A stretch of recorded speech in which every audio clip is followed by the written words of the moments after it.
how do we get distracted in life?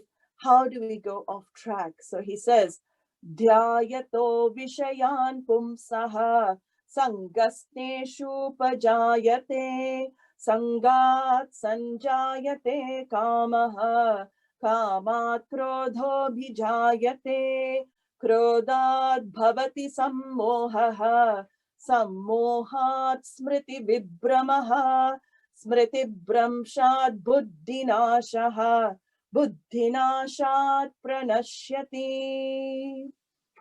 So what happens in life? This very interesting verse. Dhyayato Vishayan Pumsaha. So he's given the type of personality he's expecting, or he thinks that he's saying that will make it to the goal. But here he says, the ones who dwell upon sense objects, what happens to them? Dhyayato Vishayan Pumsaha. Vishayan means sense objects, and it's a very interesting word in Sanskrit. It comes from the Sanskrit root, visinoti bhadnati iti. The actual word in Sanskrit, Vishayan, means that which binds a person. So it's the meaning of sense object means that which binds a person, that which can enslave a person, like with drugs, anything like that can enslave you. So what Bhagavan is saying here is that mind dwells on one thing or another. We're very clear about that. All our minds are the same. So we're not so different, actually. It dwells on one thing or another. But Bhagavan is asking, is it healthy? Is what you're dwelling on healthy? A small ripple, even if you think it's a small ripple, you think of something, it may turn into a tsunami. That is what we're going to see, how the small ripple of dwelling on something turns into tsunami. So be careful, Bhagavan is warning, because if you dwell on things repeatedly, dhyayato vishayan pumsaha, you keep dwelling on something according to your desire, your likes. Your like is there. You find an object of like, and what happens? The thought of that object keeps coming in your mind. So sometimes you're able to control it. Sometimes you're able to dismiss that object. But what if it repeatedly comes in your mind? Then you are obsessed with it. You cannot stop thinking about it. That's what he's saying here. It keeps coming back in your mind. You become obsessed constantly with that object. And advertising is like this. That's what they make you do. If you look, any adverts, you keep seeing the same advert again and again. It comes into your subconscious and it gets there and you can't forget it. You can't forget the advert. So this is exactly what happens. So, and the adverts train you, even without you knowing, they train your mind to believe that you cannot live without that particular item in your life. I need that Dyson vacuum cleaner. If I don't have it, all the dust will remain in my house forever. You've lived for years without that Dyson vacuum cleaner, the new one. But suddenly you see the advert again and again on TV, and so you're thinking about it. Oh, Christmas, I have to get this. I have to get this. This is what happens. This is what happens through this subliminal programming. So advertising is like this, and Bhagavan is talking about this. He's talking about all of this. What happens when you dwell on the objects? He says, Teshu sangaha jayate. You develop a fascination with that thing. He's saying you develop a familiarity with that thing that you're dwelling on. Whether it's a person or an object or a situation, you start becoming fascinated, the mind. So your mind is getting taken away already. Why? Because you feel good thinking about it. You won't think of something you don't feel good thinking about, right? So you start imagining things. That's what Bhagavan is saying. When you like something, you start imagining things. You think, oh, if I get that, life will be like this. We can all see that. All these fantasies start happening. And this is exactly what Bhagavan is saying. Now we're still safe. We're on safe ground when this is happening. But he'll say, if you continue along this line of thinking, you are in trouble. Because he says, this teshu sangaha jayate, then from this fascination, it's a small fascination, what happens? Sangat sanjayate kamaha. From this small fascination, desire is born. A very strong desire is born. It is not binding at first, but be careful. You want that thing. Now you got to the stage where the mind wants that thing. You want that situation. You want that person in your life. You want that object in your life. You're still in charge, though, because at this moment, you can still be in charge. You can still manage your desire. Even if it's led to this want, even if it's led to the desire, you're still in control. But you find the more you think about it, it starts taking you over. The desire, that's what Bhagavan is saying, it will consume you. It starts taking over the whole person. Then that desire becomes the person. He says that karma consumes you, it becomes the person. And what do the thoughts happen in the mind? I want it. I want to experience it. I want to possess it. So you can take an example of a car, right? You go to a garage just to get your old car fixed. You know, something's not working, something, the brake is squeaking. So you go to get your old car fixed. Suddenly your eyes fall onto the new car, the new latest model. What happens? I want to take it for a test drive. So you go for a test drive in that car. And what happens? Then you go home thinking about the car, telling your wife, oh, I saw this car. I think we should get rid of the old one. We need this new car. Then the mind starts dwelling on it. In the evening, you think about that car. The car is consuming you. The car is in your mind. But what happens? The price is too much and we have to wait a bit. I cannot afford this car at this moment. So I have to wait a bit. I have to wait till the price comes down. And by that time, that car is sold. Suddenly you find you still go back to the garage. Every day you're driving past the garage because you want to take it for a test drive. You love the car so much. And suddenly it's not there one day. And then the garage person tells you it's sold. Sorry, sir, it's sold.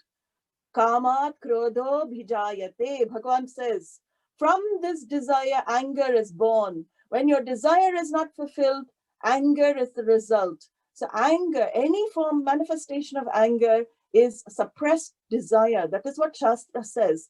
It is suppressed desire. Your desire is not allowed to manifest.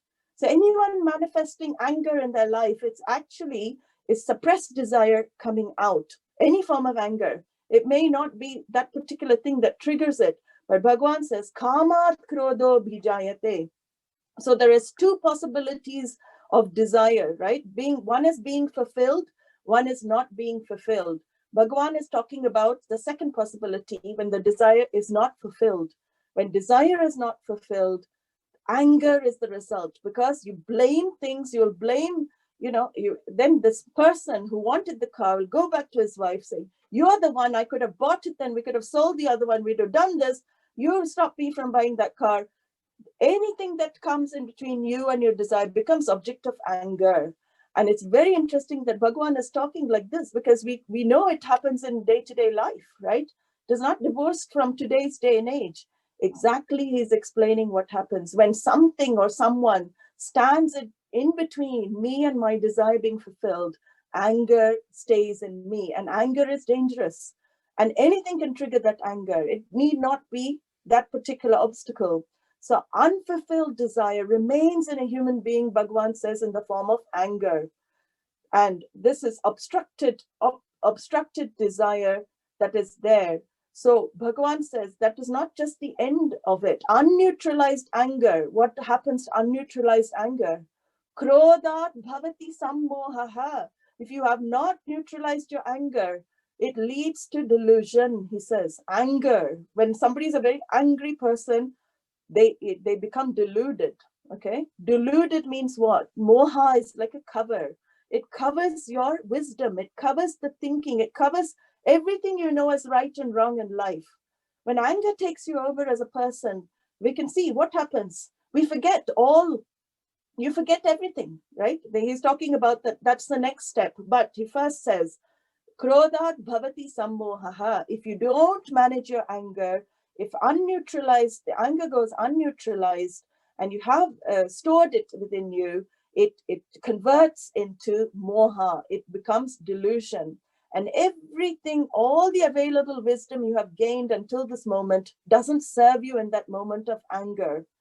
The anger, when the anger arises, the delusion arises, everything you learned, it is forgotten in that moment. And so what is the use of knowledge then? Because if you forget everything that you know is right in that moment, Bhagavan is asking, what is the use? Why do you want to bring yourself to this stage? So that is why he said, nip the desire in the bud from the first step. These are 8 steps that Krishna is discussing here. So don't get to this stage where you get moha, because what happens when moha comes? After moha, then you're practically gone. Moha, sammohat smriti vibramaha. Smriti vibramaha. So what happens? So once you get this sammohat, when you're deluded, you can't think, all you've learned goes out of your smriti, your memory goes, your memory capacity goes actually. So he says your memory starts going, you don't remember anything. Your intellectual capacity, the capacity to discern what is right and what is wrong goes. And we see this happening in our, Duryodhana had this exact problem. He was his suppressed desires manifested in the form of anger against the Pandavas. And he himself said, Janami, Janami dharmam cha, nacha me pravritti. I know what is the right thing to do in life, but I cannot do it. He cannot do it because anger it's taken him over. Moha has taken him over. Janami adharmam cha nacha me nivrittihi. I know what is the wrong thing in life, but I cannot prevent myself from doing it. That is the stage where Bhagavan is talking about, in this stage where you cannot stop yourself from doing what is the wrong thing, and you cannot do the right thing. When you're totally consumed by this feeling and you're driven as though you're driven, it is not just you anymore. That is why we have, when we talk about crimes and criminals, we can have compassion. We don't talk, in Shastra, Shastra says never label somebody. Always say they're given to crime or they're given to terrorism, because if you really examine a person's mind, you can see it's not them in control anymore. It is the energy of the desire. It's the thought that has taken them over. It is not the person there anymore. So when you start seeing people in this light, that it can happen to anybody, that then you have more compassion actually, even for the worst of crimes, because that person is not present. It is this anger and this moha, the delusion that has taken over, that the discriminative power, Bhagavan says, is totally lost. So he says, so, sammohat smriti vibramaha. Then what happens? Now there's no space for anything. There's absolutely, at this stage, all the space inside has gone. Karna, very interesting story from the Mahabharata as well. It exactly like this. He was cursed. I don't know whether you know that story, but he was cursed that in the crucial point of his life, he will forget the mantra for the weapon. And that's what happened. To release the weapon before they had mantras. At the crucial point, he forgot that mantra. He was cursed to forget it. And this is exactly in this stage, when you get to this stage, all that you remember, the crucial point, all the knowledge, it will smriti vibramaha, absolutely going. All the effort you made, all the teaching, you will forget. What's the point if you forget at the time of need? When you most need it, what's the point? That is what Bhagavan is saying. Smriti bramshat buddhi nashaha, buddhi nashat pranashyati. He finishes the sequence of events now. Smriti bramshat, from the memory loss, what happens? Your intellect is destroyed. Your intellect, you're gone. You are no longer there as a person. Buddhi nashat pranashyati. This is called the ladder of fall of a human being. This is why Bhagavan is talking to us to avoid the ladder of fall. There are 8 stages to this fall. What are the stages?